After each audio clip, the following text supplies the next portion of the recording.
Alors voilà ici une autre moto qui a été fabriquée entièrement dans nos ateliers qui s'appelle Interceptor.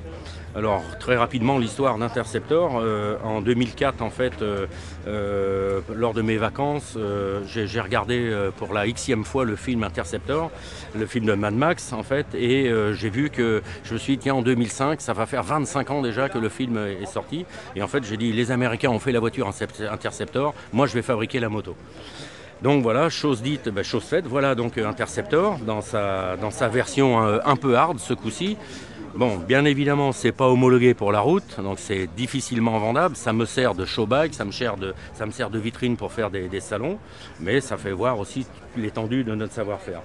Donc vous trouvez par exemple ici une fourche de ZX12R. Alors la moto c'est un Kawasaki ZX12R avec des T que j'ai complètement usinés, qui paraissent très mastoc, mais bon c'est fait exprès. En fait on s'aperçoit qu'en dessous ils sont vides.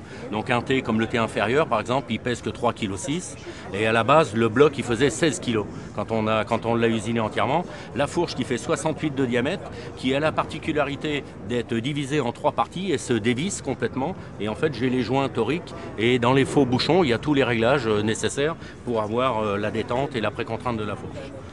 Le système de freinage ISR, comme l'autre moto tout à l'heure, donc qui est complètement réglable pour la poignée et puis réglable pour la détente, le freinage. Voilà, le tableau de bord qui ressemble au tableau de bord d'origine mais qui a été entièrement usiné et tout est fonctionnel.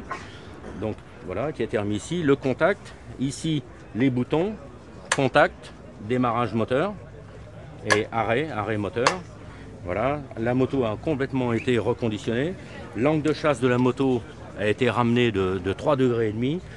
Le moteur est un petit peu préparé. Il sort dans cette livrée-là, sans le NOS, il sort 208 chevaux. Donc les carters, vous voyez, on peut faire aussi fabriquer des carters nous-mêmes.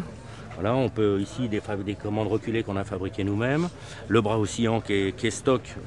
En fait, je suis en train de travailler actuellement sur cette moto, sur un bras oscillant qui va être un petit peu nouveau. Je vais me fondre dans la mouvance un peu américaine actuelle. C'est-à-dire que je vais rallonger le bras oscillant d'environ 25 cm avec des réglages spéciaux et la personne pourra régler le bras oscillant comme il voudra. Ça, c'est un petit secret, ça va sortir bientôt. Voilà, donc nous avons fabriqué la ligne d'échappement entière. Bon, contrairement à ce qu'on pourrait se penser, je ne cherche pas à faire du bruit. J'associe pas street bike égale bruit, égale bazar partout. Toutes les motos que je vous présente, elles font pas forcément beaucoup de bruit. Donc il y a une boîte de détente ici, il y a une boîte de fumée. On retrouve 2 échappements qui sortent dans la coque. 2 fausses mitrailleuses, on va dire. Bon, ça c'est le côté Interceptor. Voilà. On retrouve ici une protection un peu comme les casques américains avec le feu du ZX12. Voilà, et puis un petit passage de roue fait maison. Ça représente 7 mois de travail. Et quand je dis 7 mois de travail, c'est 7 mois de travail vraiment, vraiment intensif. Elle a été présentée au Paris Tuning Show en 2005, officiellement en fait. Et maintenant, je fais des salons avec. Et comme je vous ai dit, je vais la remanier un petit peu parce qu'elle a pris un petit coup de vieux.